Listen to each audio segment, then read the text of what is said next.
નમસ્કાર. 1 એપ્રિલ 2026 એટલે કે કાલે એક મહાન ઘટના બનવા જઈ રહી છે. આર્ટેમિસ 2 મિશન અંતર્ગત નાસાનું SLS રોકેટ કાલે લોન્ચ થવાનું છે. છેલ્લે 1972માં અપોલો 17 મૂન મિશન થયું હતું. આ પછી 54 વર્ષે માનવજાતનું પહેલું મૂન મિશન છે. આ મિશનની અંદર 4 ક્રૂ મેમ્બરો છે: રીડ વાઇઝમેન, ક્રિસ્ટીના કોચ, વિક્ટર ગ્લોવર અને જેરેમી હેન્સન. આમાં આ વખતે પહેલી વખત ક્રિસ્ટીના કોચ નામની એક મહિલા ક્રૂનો ભાગ છે.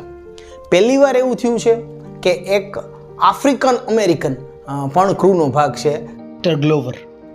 અને પહેલી વખત નાસા સિવાયની સ્પેસ એજન્સીમાંથી એસ્ટ્રોનોટ લેવામાં આવ્યો છે. જેરેમી હેન્સન છે એ કેનેડાનો છે, કેનેડિયન સ્પેસ પ્રોગ્રામમાંથી આવે છે.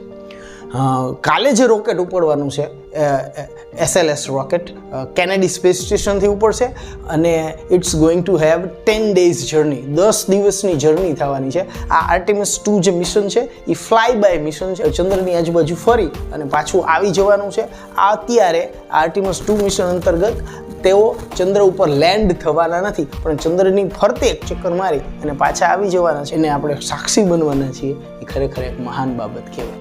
So we are hoping that everything goes well. Thank you very much.